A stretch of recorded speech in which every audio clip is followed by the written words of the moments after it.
Hello बच्चों, my name is अंजारुल और आप देख रहे हैं आपका अपना चैनल मिस्टर एच। बच्चों, आज की क्लास में हम क्वेश्चन नंबर 13 है जो कि एक्सरसाइज 9.6 का है, क्लास 12 का, उसको हम देखेंगे और उसके आगे जितने भी क्वेश्चन रहते हैं 9.6 के, उसके सारे क्वेश्चन को हम लोग सॉल्व करेंगे।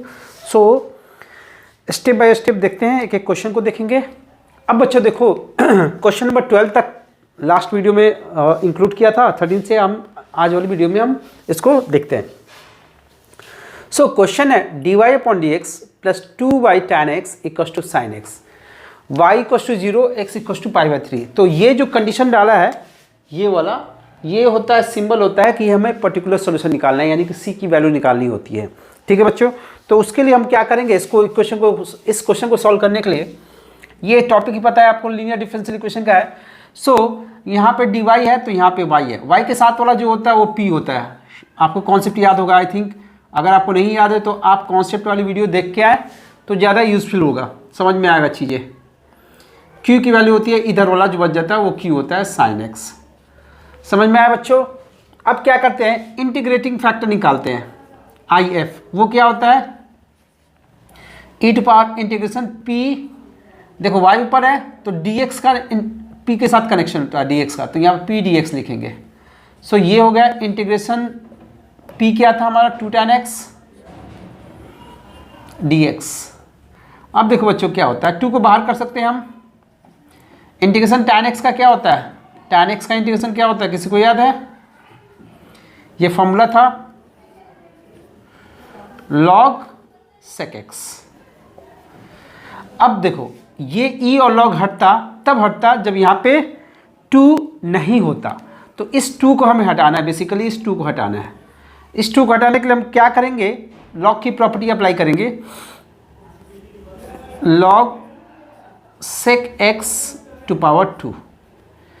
पावर रहता है तो ये बाहर आ जाता है, तो बाहर रहेगा तो फिर अंदर भी तो डाल सकते हैं, दोनों वे से तो सही होना चाहिए।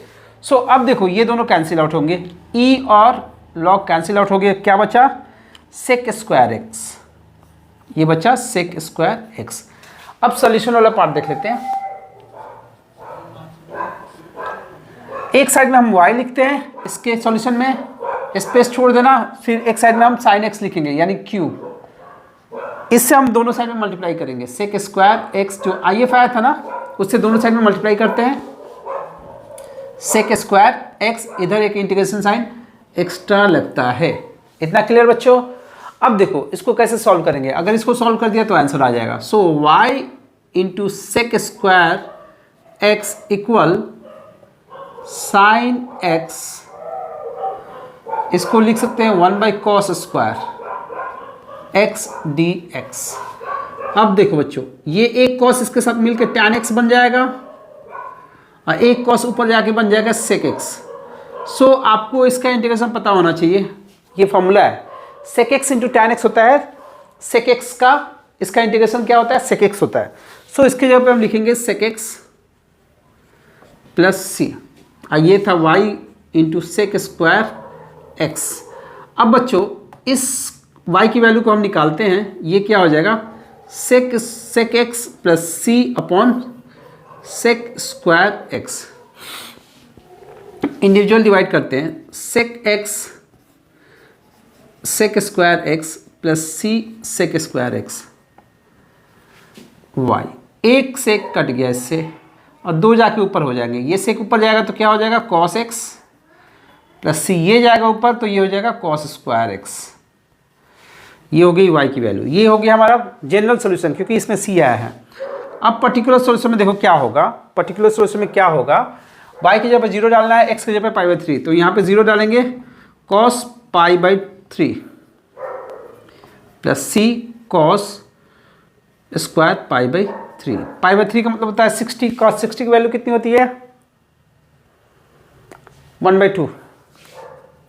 ये हो गया 1/2 प्लस सी, ये हो गया हमारा 1/2 का होल स्क्वायर। अब सी की वैल्यू निकालनी है, इसको उठा के इधर किया, -1/2, 1/4, सी हो गया, 2 कैंसिल आउट हो गया, सी की वैल्यू हो जाएगी फर्दर -2, ये सी की वैल्यू होगी। तो हमारा सॉल्यूशन क्या होगा, हमारा सॉल्यूशन होगा, इस सी की वैल्यू को हम यहाँ पे पुट कर देंगे, तो सॉल्यूशन क्या होगा हमारा फाइनल सॉल्यूशन, यहाँ पे लिख लेते हैं। सॉल्यूशन हमारा फाइनल जो होगा वो देखो यहाँ से होगा y equal cos x minus 2 cos square x, ये हमारा फाइनल सॉल्यूशन होगा। ठीक है बच्चों। कहता है पल पल तुमसे हो के दिल ये दीवाना, कहता है पल पल तुमसे हो के ये दिल दीवाना, एक पल भी जाने जाना तुमसे दूर नहीं जाना, प्यार किया तो निभाना, प्यार किया तो निभा। बच्चों काफ़ी इंपॉर्टेंट क्वेश्चन है, बहुत सारे पेपरों में ये क्वेश्चन आया हुआ है, तो इसको ध्यान से देखते हैं। क्वेश्चन नंबर 14 है, एक्सरसाइज 9.6 है, उसका क्वेश्चन नंबर 14 है। सो बच्चों इस क्वेश्चन को देखो कैसे हैंडल करेंगे। सबसे पहले हम देख रहे हैं लीनियर डिफरेंशियल इक्वेशन, तो हम लीनियर डिफरेंशियल इक्वेशन के थ्रू ही सोचेंगे। हमें दो और मेथड पढ़ रखे हैं हमने, वेरिएबल सेपरेबल, होमोजेनियस, उसको सोचने की जरूरत नहीं है क्योंकि एक्सरसाइज हम ये कर रहे हैं। अगर क्वेश्चन पेपर में आ जाए तब सोचेंगे पहले कि क्या ये सेपरेट हो रहा है, नहीं हो रहा है तो होमोजेनियस डिफरेंशियल इक्वेशन है, अगर वो नहीं होगा तो इसी फॉर्मेट से होगा लीनियर डिफरेंशियल इक्वेशन। सो इसका फॉर्मेट ये है, नोट में मैंने लिखवाया था dy अपॉन dx का कोएफिशिएंट 1 होना चाहिए, यहाँ पे 1 होना चाहिए। तो हम क्या करेंगे 1 बनाने के लिए इस पूरे इक्वेशन को दोनों साइड, इधर भी 1 प्लस एक्स स्क्वायर से डिवाइड किया, इधर भी 1 प्लस एक्स स्क्वायर से डिवाइड किया, तो ये हो गया 1 dy अपॉन dx, और ये हो जाएगा 2xy 1 plus x square 1 upon 1 plus x square था ये, और ये साइन भी, ये वाला जो नंबर है ना डिवाइड के नीचे है, तो डिवाइड के नीचे हम इसको डाल सकते हैं, स्क्वायर हो गया। सिंस ये डिवाइड में है, ये भी डिवाइड में है, तो डिवाइड के नीचे ही आएगा ये, तो हमने स्क्वायर कर दिया उसका। अब देखो बच्चों ये फॉर्मेट में आ गया। अब देखना ये है कि dy है, तो यहाँ पे y के साथ वाला जितना भी होगा वो सारा p होगा। ठीक है, तो p हमें पता चल गया क्या है, p is 2x upon 1 plus x square, और इधर वाला q होता है वो तो आपको पता है। ठीक है बच्चों, अब करेंगे क्या, अब देखो बच्चों इसमें करेंगे क्या, हम सॉल्यूशन वाले पार्ट पे आएंगे। नहीं, उससे पहले हमें IF निकालना पड़ेगा, इंटीग्रेटिंग फैक्टर, वो होता है integration p dx, e to power integration p क्या था, ये था 2x 1 plus x square dx। इसको कैसे इंटीग्रेट करेंगे, उसके लिए हम करेंगे क्या, 1 प्लस एक्स स्क्वायर को t लेट करेंगे, dt upon dx equal to 2x हो जाएगा, इसको इधर शिफ्ट करेंगे 2x dx dt होगा, यानी कि ऊपर वाले को हम dt से रिप्लेस कर सकते हैं, इस ऊपर वाले को dt से रिप्लेस कर सकते हैं। तो इसके जगह पे हम लिखेंगे dt अपॉन t, ये t हो गया हमारा, तो इसका होता है log t। अब ये दोनों, इसके बीच में कुछ भी नहीं है, ये दोनों कैंसिल आउट होंगे, फॉर्मूला है, तो ये आंसर आएगा t। t की वैल्यू को हम 1 प्लस एक्स स्क्वायर से रिप्लेस कर सकते हैं, तो हमारा IF आ गया 1 प्लस एक्स स्क्वायर। अब क्या करेंगे वो देखो, अब सॉल्यूशन वाले पार्ट पे आएंगे। सॉल्यूशन वाला पार्ट क्या कहता है, एक साइड में y लिखना है, स्पेस देना है, दूसरे साइड में हमें q लिखना है, ये वाला पार्ट 1 प्लस एक्स स्क्वायर का होल स्क्वायर। जो हमारा IF आया था ये वाला पार्ट, इससे हमें दोनों साइड में मल्टीप्लाई करना होता है, 1 plus x square 1 plus x square. अब बच्चों ध्यान से देखो, ये सिमिलर क्वांटिटी है, ये कट जाएगा, यहाँ से पावर एक रिड्यूस हो गया। ठीक है, और इधर एक इंटीग्रेशन साइन ज़्यादा आता है dx। अब देखो y 1 plus x square equal to integration 1 upon 1 plus x square आया dx। y 1 plus x square, बच्चों इसका इंटीग्रेशन पता ही होगा आपको, ये स्टैंडर्ड फॉर्मूला है। सो इसका होता है tan inverse x plus c। ये हो गया हमारा जनरल सॉल्यूशन। बट बात की है पर्टिकुलर सॉल्यूशन की, y की वैल्यू 0, x की वैल्यू 1 डालनी है, तो y की वैल्यू जब 0 डालेंगे तो ये 0 हो गया, tan इनवर्स 1 डाल दिया प्लस c, तो ये हो गया π/4। tan इनवर्स 1 होता है π/4 equal to 0, minus π/4 equal to आ गया c। c की वैल्यू ये हो गई, इस वैल्यू को यहाँ पे शिफ्ट करेंगे तो ये हो गया y 1 plus x square tan inverse x minus pi by 4। ये हो गया हमारा फाइनल आंसर। वादा रहा इस सवाल से मेरा, फिर ना हम होंगे जुदा, ये मेरी धड़कनें कह रही है सदा, वादा रहा। ये बच्चों देखो ये क्वेश्चन भी काफ़ी अच्छा है, इसलिए इस क्वेश्चन को बड़े ध्यान से देखना। इस क्वेश्चन में क्या बोला है, dy upon d x minus 3y cot x equal to sine 2x दिया हुआ है और y की वैल्यू 2 और x की वैल्यू पाई बाई 2 दे रखी है। सो ध्यान से देखना इस क्वेश्चन को कैसे हैंडल करेंगे। ये लीनियर डिफरेंशियल इक्वेशन ही है, फॉर्मेट है, पूरे फॉर्मेट में इसका कोएफिशिएंट 1 है, ऑलरेडी यहाँ पे 1 है, y ऊपर है तो ये y है, इसके साथ जो भी है वो p है, तो p क्या हुआ हमारा 3 cot x, नहीं 3 cot x नहीं होगा बच्चों, माइनस 3 cot x होगा, क्योंकि यहाँ पे माइनस भी तो है। और q की वैल्यू क्या होगी sin 2x। अब क्या करेंगे, जब हमें पी क्यू मिल जाएगा तो निकालेंगे IF इंटीग्रेटिंग फैक्टर, वो क्या होता है e to power integration p dx, e to power p क्या था हमारा -3 cot x dx, e -3 को बाहर कर दिया, सिर्फ cot x को इंटीग्रेट कर लेंगे। सो cot x का इंटीग्रेशन क्या होता है बच्चों, log sin x ही होता है ना, ये तो फॉर्मूला है।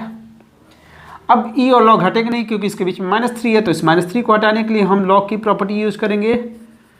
क्या होगा ये sin x पे पावर -3, ठीक है बच्चों। अब ये दोनों कैंसिल आउट होंगे, e और log, फॉर्मूला है ये भी, फॉर्मूला क्या है e टू पावर log होता है x, तो ये दोनों हट के x हो जाता है, ये फॉर्मूला है। सो यहाँ पे हो गया ये e log हट गया, sin x टू पावर -3, ये IF आ गया। अब सॉल्यूशन वाला पार्ट देखो, एक साइड में सिर्फ y लिखते हैं स्पेस देके, एक साइड में हम लिखेंगे q इज sin 2x, और इस साइड में हम इससे मल्टीप्लाई करेंगे sin x टू पावर -3, इधर भी करेंगे sin x टू पावर -3, एक इंटीग्रेशन साइन ज़्यादा आता है dx। अब इसको इंटीग्रेट कर लिया तो आंसर आ जाएगा। सो बच्चों ध्यान से देखो, इस चीज़ को हम लिख सकते हैं y by sine x to power 3, negative power इसको पॉजिटिव बना लिया, साइन 2x का फॉर्मूला अप्लाई कर लिया, इसका फॉर्मूला था 2 sin x into cos x, और इसको लिख दिया नीचे साइन x टू पावर 3, ठीक है बच्चों। एक साइन कट गया तो यहाँ पे 2 बचा, ठीक है बच्चों, ये समझ में आ रहा है ना, यहाँ dx है, यहाँ पे इंटीग्रेशन साइन है। सो 2 cos x, यहाँ पे साइन 2 बचा तो sine x into sine x लिख देते हैं 2 बार, इसको इंटीग्रेट करना है हमें, 2 बाहर कर लिया, एक इसके साथ मिलके क्या बन गया कॉट बना cot x, और ये ऊपर जाके क्या होगा cosec x dx, इधर था y by sine x to power 3। cot x into cosec x किसका इंटीग्रेशन होता है, इसका इंटीग्रेशन क्या होता है आपको पता होना चाहिए। तो देखो किसका डिफ्रेंशिएशन ये होता है, तो cosec x का differentiation cot x into cosec x होता है माइनस साइन के साथ, तो इसका इंटीग्रल होगा 2 माइनस साइन के साथ cosec x।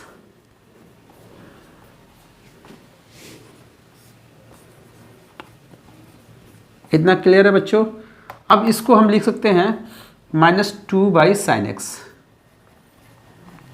प्लस सी। अब इस टर्म से दोनों साइड में हम मल्टीप्लाई कर देते हैं, तो ये हो जाएगा -2 by sine x into sine x to power 3 plus C sine x to power 3। यहाँ से एक पावर कैंसिल होगा, 2 बचा, तो y equal to -2 sine square x plus C sine cube x हुआ, ठीक है बच्चों। अब जनरल सोल्यूशन निकालना है, y की जगह पर 2 डालना है, x की जगह पर π/2। तो यहाँ पे 2 डाला, -2, यहाँ π/2 डालेंगे तो 1 हो जाएगा, c π/2 डालोगे तो ये 1 हो जाएगा, क्योंकि sin π/2 की वैल्यू 1 होती है। सो ये हो गया 2 आके 4 हो गया, c की वैल्यू 4 हो जाएगी। इस 4 को हम यहाँ पे पुट कर देंगे, आंसर आ जाएगा। So answer will be y equals to -2 sin square x, और ये हो जाएगा प्लस का 4 sin क्यूब x, ये 3 पावर था। क्लियर है बच्चों? तो ये हो गया हमारा फाइनल आंसर, ये हो गया हमारा फाइनल आंसर।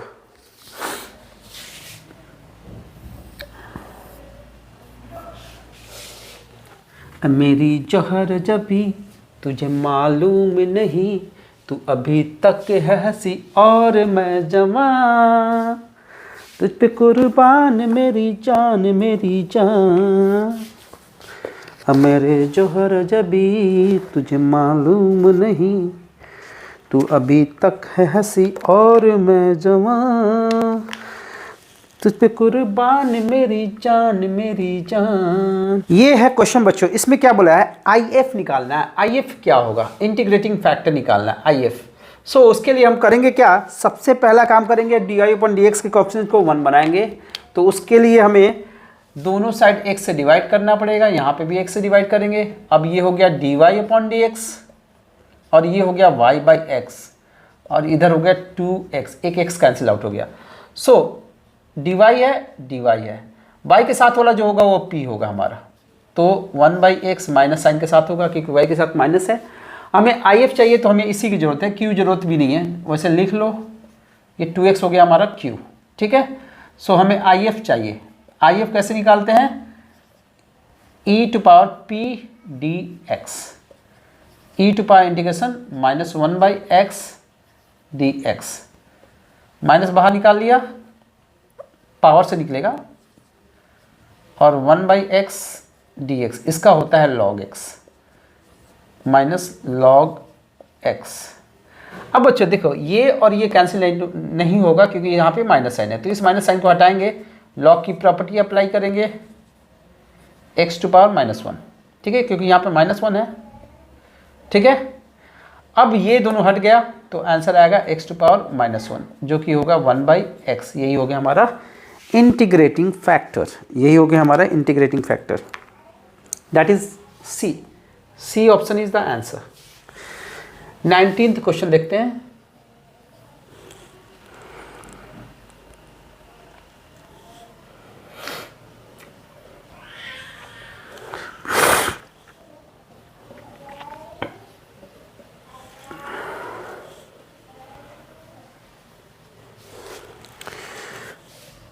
पूछो ना हाल क्या